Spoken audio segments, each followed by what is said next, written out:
เอาลงมาตีจังไดลูก3 2 1นี่ไว้โอ้ทุกคน กระดึงวิในไปเลย โอ้เมื่อยนำแบบนี้ทุกคนเนาะมาออเดอร์นี้ทุกคนเนาะตามซื้อเด้อตามซื้อออเดอร์นี้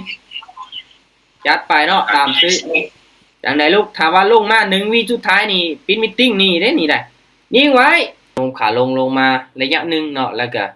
มีการพักตัวในขึ้นไปเขียวเนาะแล้วก็ลงมาแดงต่อเนาะโอเคมาทุกคนเนาะสำหรับห้องนี้เอาต้นทุนมา300 เหรียญเนาะ300 เหรียญจะบริหารต้นทุนให้ได้ประมาณ4 ไม้เนาะประมาณ4 ไม้เด้อถ้าค่อยบ่พลาดเกิด4 ไม้ติดนี่กำไรก็คือเก่าเนาะ10-20%เด้อทุกคนเด้อเนาะ10-20%คือเก่าเนาะเดี๋ยวมาเบิ่งนำกันว่าค่อยจะสามารถสร้างกำไรได้เท่าใดเนาะสำหรับออเดอร์ที่ว่าจะออกไปเนาะทุกคนเนาะค่อยจะไป10 เหรียญเด้อ10 20 40 80ประมาณนี้เนาะประมาณนี้เลยเนาะขอบริหารไปโอเคทุกคนเนาะออเดอร์นี้จะเป็นออเดอร์แรกเนาะสำหรับทุกคนที่เข้ามาร่วมเนาะอยากเทรดตามในส่วนใดเด้อทุกคนเด้อเนาะให้วิเคราะห์ไปนํกันให้ยอมรับความเสี่ยงให้ได้เนาะอันนี้ก็ขึ้นอยู่กับการตัดสินใจของแต่ละคนเนาะมาทุกคนออเดอร์นี้ขายมั้ยออเดอร์แรกตามขายเลยเนาะขึ้นไปเป็น3 แท่งเทียนเขียวเนาะมาเบิ่งนํกันว่ามันสิลงมาภาคตู่แดงได้บ่เนาะที่ผ่านมาย้อนหลังนี่ลงมาแดงเนาะสำหรับออเดอร์นี้เห็นปะขึ้นไป3 เขียวเนาะมาเบิ่งนํกันโอเคปาตวคือขึ้นไปสูงแท้ทุกคนมาเดี๋ยวมาเบิ่งนํกันเนาะออเดอร์แรกนี่โอ้บ่ลงทุกคนเนาะแสดงว่ากราฟเป็นเทรนกะขึ้นไปงามๆเลยโอเคบ่เป็นหยังมาคูณเงินตัวเนาะคือเมื่อกี้นี้เนาะคิดว่ามันสิพักตัวได้เนาะแต่ว่าแห่งซื้อยังมาหลายอีหลีเนาะโอเคออเดอร์นี้ไป20 เหรียญเนาะไป10 พาดออเดอร์นี้ไป20โอเคทุกคนเนาะถ้าว่าบ่มีหยังผิดพลาดเนาะค่อยจะขอตามขายอีกไหมนี่ตามขายลงมาเลยเนาะขึ้นมาสูงแล้วเนาะขึ้นมาจ่ำละเนาะจุดเก้ามาเนาะมาเบิ่งนํกันว่ามันสิพักตัวในออเดอร์ใดเนาะตอนนี้นี่ค่อนข้างที่จะขึ้นเขียวหลายไม้เด้อทุกคนเด้อเนาะขึ้นเขียวไปสูงแล้วเนาะตามที่เฮาเบิ่งเนาะมาจับจุดตลาดก่อนทุกคนเนาะค่อยๆออกไปเนาะสำหรับออเดอร์ของเฮาเดี๋ยวมาเบิ่งนํกันจังได๋ลูกออเดอร์นี้คือนิ่งเขียวเลยทุกคนเนาะก็พักตัวลงมาแดงจังซั่นตัวโอเคงามหลายถ้าว่ามันขึ้นไปเนาะทุกคนเนาะฮอด5 แท่งแล้ว6 แท่งแล้ว แน่นอนเนาะมันมีโอกาสที่จะพักตกเนาะโอเคเอาเงินทุกคนเนาะเอามาเดิน10 เหรียญคือเก่าเนาะมาในส่วนใดเด้อทุกคนเด้อตั้งเป้าหมายให้มันชัดเจนเนาะโอเคทุกคนเนาะออเดอร์นี้ถ้าว่าบ่มีหยังผิดพลาดเนาะออเดอร์นี้ค่อยตามขายอีกบ้านนึงมาเพราะว่ามันค่อนข้างที่จะขึ้นมาสูงเนาะสาเหตุใดจึงขายออเดอร์นี้ค่อยเบิ่งตามเน็ตวอลลุ่มเด้อเนาะเน็ตวอลลุ่มเส้นสีฟ้าตัวนี้เนาะมันสีขึ้นเนาะและเบิ่งจากแท่งเทียนเขียวตัวนี้ที่มันขึ้นมาสูงเนาะห่างจากตัวนี้เนาะมาเบิ่งนํกันเนาะก็เสี่ยงอยู่เนาะเขาคิดว่ามันจะเป็นตั้งแต่สลับเนาะมันขึ้นมาสูงจังซี่เนาะเอานิ่งแดงไว้ก่อนเด้อลูกเด้ออุ้ยจังได๋บ่ได้ทุกคนเนาะออเดอร์นี้เนาะสาเหตุที่ว่าขึ้นเขียวไปได้นี่จุดนี้เลยทุกคนเนาะเห็นบ่จุดที่เส้นตัวนี้มันตัดกันเนาะคิดว่าสิพักตัวอีกไม้นึงเก็บบ่ได้เนาะบ่เป็นหยังออเดอร์นี้ถ้าว่ามันขึ้นสูงๆนี่เนาะมีโอกาสที่จะพักตัวลงมาแดงได้เนาะเอาเบิ่งนํกันเด้อมาทุกคนเนาะออเดอร์นี้ขายอีกมั้ยลองเบิ่งเด้อออเดอร์นี้คิดว่ามีโอกาสพักตัวเนาะขึ้นมาค่อนข้างที่จะสูงหลายเนาะค่อนข้างที่จะสูงหลายเนาะมาเบิ่งนํกันแต่ว่าแนวโน้มก็ยังเป็นขาขึ้นอยู่เด้อทุกคนเด้อเนาะจุดนี้ก็อันตรายอยู่เนาะเพราะว่ามันหากระตัดกันขึ้นเนาะเดี๋ยวมาเบิ่งนํกันว่ามันสิพักตัวบ่หรือว่าสิขึ้นไปเขียวหลายมั้ยเนาะกลับตัวไวเนาะทุกคนเนาะ กับซุยนี่กับตัวขึ้นไปโอ้นิ่งแท้ลูกพักตัวก่อนพักตัวก่อนแดงก่อนแดงก่อนโอ้ทุกคนเนาะบ่ได้ออเดอร์นี้ ออเดอร์นี้ค่อยส่วนเลยอาจาร โอ ย์ เคตามในส่วนได้ทุกคนเนาะโอเคครับบ่เป็นหยัง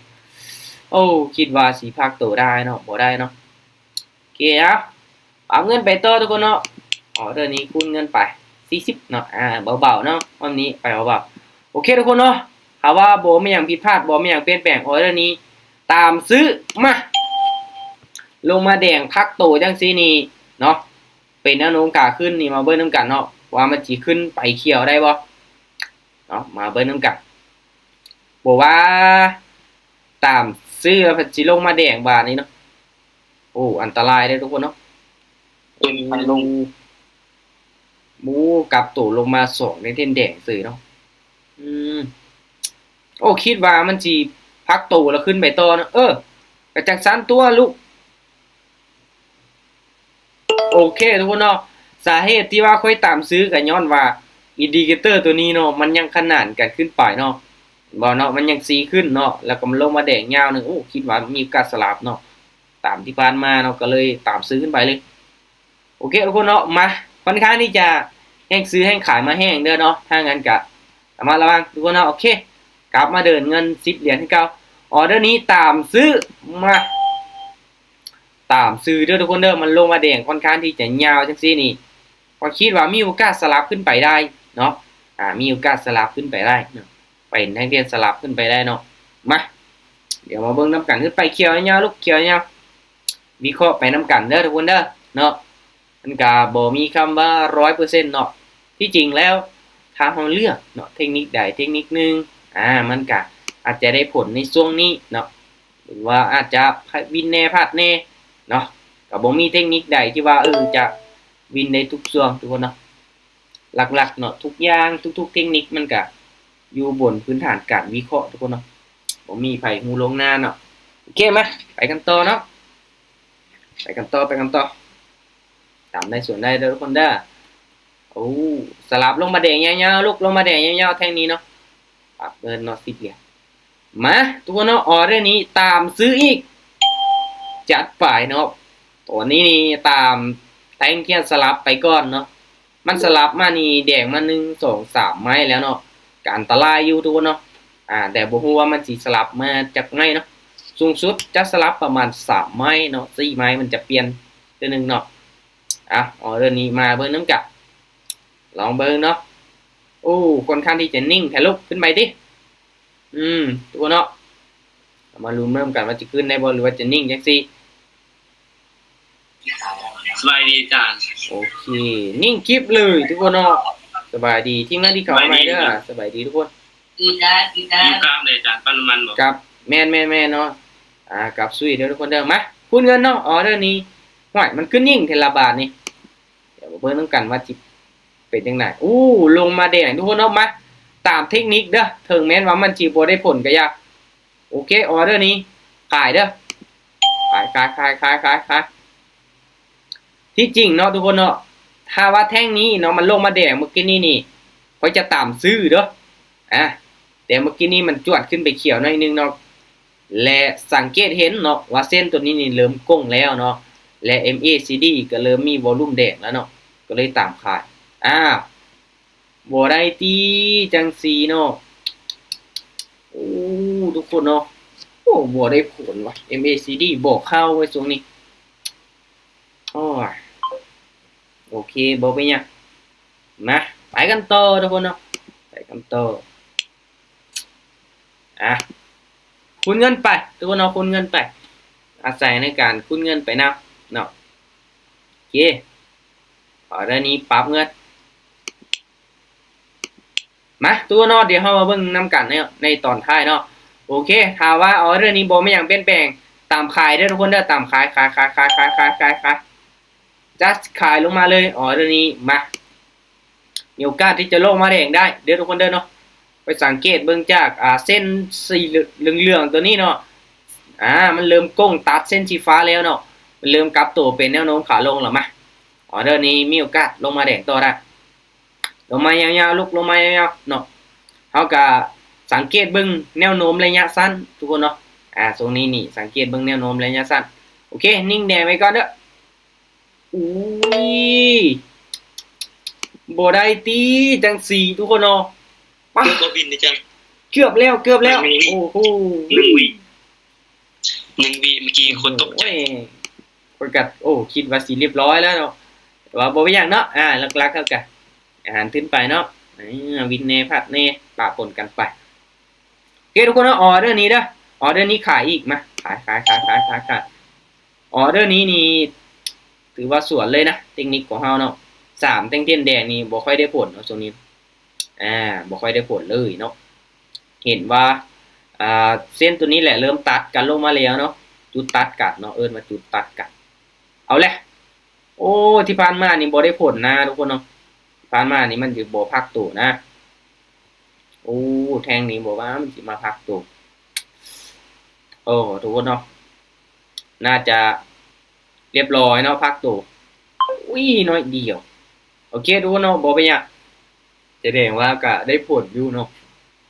ลงมา3แท่งเทียนแดงเนาะพักตัวก่อนมาทุกคนเนาะโอเคถ้าว่าแท่งนี้เนาะขึ้นไปเขียวอีกนี่มั่นใจเลยเนาะมั่นใจเลยว่ามันสิลงมาแดงได้เนาะมีโอกาสกลับตัวลงมาพักตัวเนาะพักตัวโอเคมาทุกคนเนาะออเดอร์นี้ตามขายอีกเด้อลงมาแดงมาตามขายเลยเนาะจุดนี้มั่นใจสุดทุกคนเนาะมาถ้ามันเป็นแนวโน้มขาลงเนาะมีโอกาสที่จะลงมาเป็นแดงต่อยาวๆได้เนาะตามที่เบิ่งแนวโน้มที่มันขึ้นไปก็สูงเติบเนาะสูงเติบเนาะมันขึ้นไปสร้างฐานตัวนี้ก็สูงเติบว้ายบ่ได้ที่ลงมายอกแล้วกลับขึ้นไปเขียวนี่บ่ได้ที่ทุกคนเนาะจังได้ออเดอร์นี้กลับลงมาอีกได้บ่เสื้อมันเฮาเสื้อมันในแนวโน้มขาลงเนาะโอเค3 2 1ปึ๊บโอ้โหทุกคนเนาะตรงนี้นี่บ่ไว้ใจเนาะถ้าเวลาบ่เบิด30 วิเนาะอีหยังก็เกิดขึ้นได้เนาะโอเคมั้ยไปกันต่อเด้อทุกคนเด้อไปกันต่อ10เหรียญคือเก่าเนาะตอนนี้กำไรเกิน 10% แล้วเนาะเอาจาก 20% ซะโอเคทุกคนเนาะออเดอร์นี้ตามขายเด้อตามขายเบิ่งจากแท่งเทียนเขียวตัวนี้เนาะขึ้นมาค่อนข้างที่จะสูงเนาะแถมตัวนี้ตัดลงมาเนาะเน็ตวอลุ่มซีขึ้น MACD ยังเป็นค่อนข้างที่จะไซด์เวย์ค่อนข้างที่จะขนาดเนาะมาเดี๋ยวมาเบิ่งน้ำกันเนาะว่ามันสิสลับลงมาเป็นเลขแดงได้บ่ตามขายลงมาทุกคนเนาะเอามาลุ้นเบิ่งกันเนาะมีกำไรแล้วก็ค่อยๆเอากำไรเนาะค่อยๆปั้นขายทุกคนเนาะใจเย็นๆเนาะจังได๋ลุกขึ้นนิ่งแท้ลงมาตีทุกคนเนาะบาทมันสิขึ้นมาขึ้นตัว2วิสุดท้ายยิงกิ๊บเลยเนาะจับจุดยากเด้อทุกคนเด้อเนาะกราฟทรงนี้นี่ยอมรับว่ายากหลายเนาะขึ้นลงอยู่เนาะว่าสิเป็นเทรนขาลงปัจจุบันกราฟขึ้นไปอีกแล้วเนาะโอเคบอกไว้ยังโอเคคูณเงินเด้อทุกคนเด้อเนาะถ้าตามเราก็ต้องได้ตามให้สุดเนาะโอเคออเดอร์นี้ขายตามขายอีกเนาะเบิ่งจากการออเดอร์ของคอยทุกคนเด้อเนาะทุกคนมาเบิ่งเนาะถ้าว่าซื้อก็ซื้อขายก็ขายอย่างเดียวเนาะอาจจะวินเน่พัดเน่เนาะปะปนกันไปโอเคมาจังไดทุกคนออเดอร์นี่ลงมาแดงต่อยาวๆได้บ่คือจังสั้นแล้วบ่สลายมันจะเป็นคู่เด้อทุกคนเด้อเนาะเป็นคู่เนาะโว้ยบ่ว่ากลับลงมาตีออเดอร์นี้จังไดลูกบ่ขึ้นไปเขียวสื่อทุกคนเนาะกำลังว่าสิเป็นคู่สันดอกว่าเนาะลงมาเป็นแดง2เขียว2เนาะลงมาตัวนี้ผัดจวดขึ้นไปอีกเนาะโอเคทุกคนเนาะมาตรงนี้นี่กราฟค่อนข้างที่จะไซด์เวย์หลายกว่าเป็นเทรนเนาะโอเคอูนเงินเนาะปรับเงินออเดอร์นี้ตามขายอีกเด้อทุกคนเด้อตามขายขึ้นไป2แท่งเทียนเขียวจังซี่แหละมั่นใจเลยนะเนาะถ้าว่ามันไซด์เวย์คือเก่าในทรงนี้เด้อเห็นบ่ตัวนี้ขึ้นไป2เขียวลงมาแดงเนาะอันนี้ขึ้นไป2เขียวเนาะพฤติกรรมย้อนหลังทุกคนเนาะมากราฟย้อนหลังออเดอร์นี้จังใดก็ต้องปิดแดงให้งามๆได้เนาะโอเคลงมายาวๆให้อุ่นใจแน่ถ คันนิ่งจังซี่นี่บ่อุ่นใจเด้อ้าวลงมาตีจังไดลูก3 2 1นิ่งไว้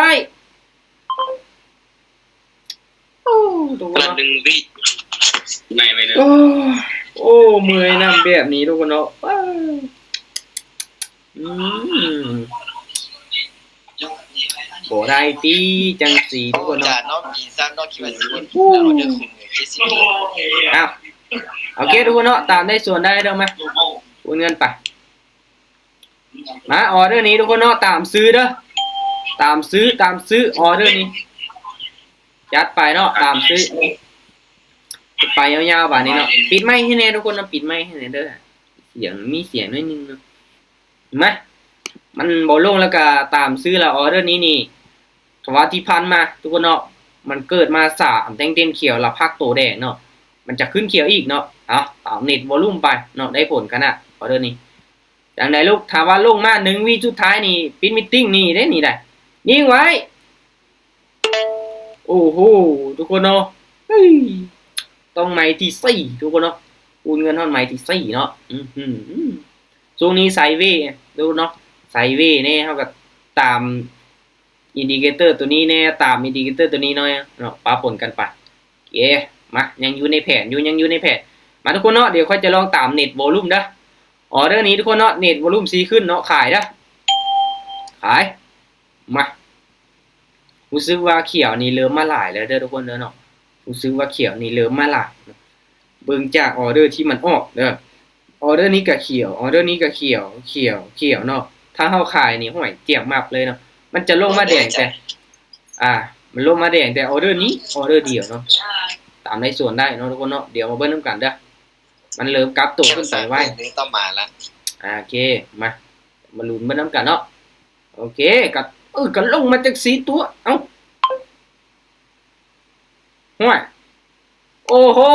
ทุกคนเนาะมันก็เกินไปที่บ่ออเดอร์นี่ บอลโนบอลถึง โอ้โหโพดบักม่วงบักแตงบ้าทุกคนเนาะมันลงมาได้เสยเนาะโอ้โหออเดอร์นี่บ่ได้ตีทุกคนเนาะมาคุณเงินไปโตทุกคนเนาะออเดอร์นี้ตามซื้อบาทนี่มันมักขึ้นเขียว1 วิสุดท้ายแต่บ่ฮึมาตามซื้อเด้อทุกคนเด้อ มันสิบ่ลงมาแดงละมันลงมายอกซื่อๆทุกคนเนาะถ้าเบิ่งตอนท้ายมันก็ขึ้นไปเนาะ เสื้อมันอยู่นะจ๊ะเนี่ยเสื้อมันอยู่นะ เสื้อมันจังได๋ก็เขียวออเดอร์นี่สิลงมาแดงยาวซำใดก็ยาวมัน แม่จังไหนก็มั่นใจ1 วิ แม่มั่นใจ1 วิสุดท้ายมันต้องขึ้นเขียวเฮาได้ล่ะเมื่อกี้นี้มันจะขึ้นไปได้เสยเห็นบ่เห็นบ่ลายมาน้องเด้อเนาะ มาแล้ว มั่นใจเลยนะจังไดก็เขียวน่ะมันต้องจังซี่เนาะทุกคนเนาะ โอ้จวดขึ้นไปยาวๆจังซี่นี่ ซื้ออย่าง ไป เดียว แน่ จะสร้างเขียวแดนนึง แม่นช่วงนี้นี่เขียวเนาะเขียวอย่างเดียวเลยเนาะเอาเข้าออเดอร์ขายที่ใดนี่พลาดเนาะช่วงหลังๆมาเนาะโอ้โหแห้งซื้อมาหลายอีหลีเด้อทุกคนเด้อมาไปกันต่อนะไปกันต่อเย้ออเดอร์นี้ทุกคนเนาะเขียวยาวๆจังซี่ตามซื้ออีกมั้ยตามซื้อเด้อทุกคนเด้อเนาะไผสิขายก็ขายเด้อออเดอร์นี้ไปตามซื้อเด้อมาช่วงนี้นี่รู้สึกว่าเขียวมาหลายเว้ยเดี๋ยวเฮามาเบิ่งนำกันทุกคนเนาะมันลงมายอกซื่อๆเดี๋ยวมันก็ขึ้นไปเขียวเนาะทุกคนถ้าเบิ่งรถเนาะเวลายังหลายเนาะเวลายังหลายอยู่เนาะค่อนข้างที่จะแฮงซื้อมาแฮงเลยแล้วโอเคทุกคนเนาะมาเฮามาลุ้นเบิ่งนำกันเนาะมาลุ้นมาเชียร์นำกันว่าจะขึ้นเขียวได้บ่จังได๋ขึ้นไปตีขันเก่งนะเรียบร้อยทุกคนเนาะกล่องแท้เห็นบ่เขียวอย่างเดียวเนาะป้าโต ป้าโตจ้ะเนาะเสื้อมันอยู่นะ เสื้อมันมาทั้งใหญ่กับเขียวเนาะโอ้โหซื้ออย่างเดียวเนาะ เกือบพอแตก5มันนี่ทำดี เกือบพอแตกแล้วโอ้เกือบไปเนาะทุกคนเนาะ วินไม้ที่4พี่น้อง แม่นเนาะเมื่อกี้นี้คูณเงินฮอดไหมที่4เห็นบ่เนาะขายแล้วบ่วินเนาะซื้อไหมนี้วินเนาะโอ้โหทุกคนเนาะถ้าว่าสิเข้าออเดอร์นี้ตามซื้ออย่างเดียวเนาะโซนนี้เนาะโอเคทุกคนเนาะเขาเองได้กำไรมาตามเป้าเด้อรอบนี้เด้อ68เหรียญเนาะหรือว่า28%เนาะที่จริงค่อยตั้งเป้าว่า10หา20%นี่พอจ่ายเนาะรอบนี้ปั้นมาฮอด20%เนาะกำไรบ่ทุกคนเนาะตรงนี้ กราฟค่อนข้างที่จะสวิงเนี่ยโอ้ตามเป้าแล้วทุกคนเนาะตามเป้าแล้วเราจะพักก่อนเดี๋ยวทุกคนเดินเอาต้นทุนมา อาจารย์เอาตื้มออเดอร์หนึ่งอาจารย์ขอตื้มออเดอร์หนึ่งอาจารย์ ขอตื้มออเดอร์หนึ่งว่ะมั่นใจปะขอตื้มออเดอร์หนึ่งนี่มั่นใจปะมาได้เขาจะเอาออเดอร์แถมให้เนาะ จะมั่นใจเพราะว่ามันจิวินหรือจะพลาด โอเคเนาะเอามั่นใจไว้ก่อนเด้อมั่นใจสุดออเดอร์นี้ไป8 เหรียญพอเนาะเอาไปมันไปเด้อออเดอร์นี้ตามซื้อเลยทุกคนเนาะเอาให้ทุกคนเลือกเอาเด้อสิตามสิส่วนเนาะออเดอร์นี้ออเดอร์แถมตามซื้อไปแล้ว3 แท่งเทียนแดงพักตัวเขียวมาออเดอร์นี้ เสื้อมันใหญ่ซื้ออยู่ตามซื้อไปเลย โอ้เสื้อมันออเดอร์นี้ขอมาแล้วก็จัดไปทุกคนเนาะอ๋อจังไหนขึ้นไปยาวๆติออเดอร์สุดท้ายแล้วนี่มาลุ้นมาทำการทุกคนเนาะออเดอร์นี้ไปเขียวงามให้ได้บ่เอาแล้วบ่ได้สิลงมาจังสิมั่นใจทุกคนเนาะมั่นใจออเดอร์นี้จังไหนก็เขียวให้เฮาได้อ้าวขึ้นไปติเห็นบ่ลายมันโอ้ออเดอร์แถมนั้นมันเป็นอาถรรพ์นะทุกคนเนาะมันบ่ค่อย แน่ มี นอนส่วนเลยจ้ะ โอ้โอเคทุกคนเนาะโอ้รอบนี้โอเคตัวเนาะบ่ได้ซ้ำเนาะเอ้าประมาณนี้โอ้เมื่อกี้นี้บ่คิดว่าสิลงมาแดงได้โอ้ยแต่ก็ได้กำไรมา60 เหรียญเนี่ยทุกคนเด้อรอบนี้เนาะถือว่า20%เนาะตามแผนไว้ก่อนเนาะว่าแล้วไม้สุดท้ายนี้เนาะแต่ว่าก็คือว่าทุกคนเนาะมันก็ขึ้นมาสูงแล้วเด้อเนาะมันขึ้นมาสูงแล้วเฮ็ดให้มีการพักตู่ลงมาแน่เนาะลงมาเป็นแท่งแดงแน่เห็นบ่หรือเป็นแท่งแดงเข้ามาแล้วเนาะออเดอร์นี้ก็แดงออเดอร์นี้ก็แดงเนาะออเดอร์นี้ก็แดงลงมาอีกเนาะโอเคทุกคนเนาะสำหรับรอบแรกเนาะรอบ19 โมงถือว่ากำไรมาประมาณนี้เนาะค่อยอีกอ่ะมื้อนี้เนาะบ่ค่อยมีเวลาเข้าไปเทรดปานใดเนาะเทรด2 รอบกำไรมา110 เหรียญเนาะเทรด2 รอบกำไรมา110 เหรียญเดี๋ยวถ้าเบิ่งรอบดึกเนาะค่อยจะเทรดอีกเนาะเอากำไรอีกจากเล็กจากน้อยเนาะก็ค่อยเก็บเอาสำหรับทุกคนก็แน่นอนวางแผนเทรดเนาะมือหนึงจากรอบละจักเหรียญเนาะโอเคทุกคนรอบนี้20%ของต้นทุนเนาะ60 เหรียญนะโอเคถือว่าพอใจเนาะถือว่าพอใจกราฟก็ค่อนข้างที่จะวิ่งแน่เนาะแต่ก็ต้องเบิ่งแนวโน้มให้ดีๆทุกคนเนาะเป็นแนวโน้มขาขึ้นก็ตามซื้อแนวโน้มขาลงก็ตามขายเนาะจะเป็นการดีเนาะอย่าเทรดส่วนเทรดเนาะโอเคครับสำหรับวันนี้ขอบใจทุกคนที่เข้ามาร่วมทุกคนเด้อไว้เป็นมื้ออื่นเนาะ มื้ออื่นนี่บ่ฮู้ว่าว่างบ่เนาะบ่ซั่นก็มื้ออื่นมื้อฮื้อพุ่นแหละเนาะช่วงนี้ก็หาเงินลิ้นสงกรานต์ทุกคนเนาะได้น้อยก็ดีกว่ายังได้เนาะโอเคครับขอบใจทุกคนที่เข้ามาร่วมเด้อไว้รอบต่อไปเนาะเจอกันใหม่ทุกคนเนาะบ๊ายบายรอบนี้บ๊ายบายขอบใจทุกคนที่ว่าเข้ามาร่วมเนาะโอเค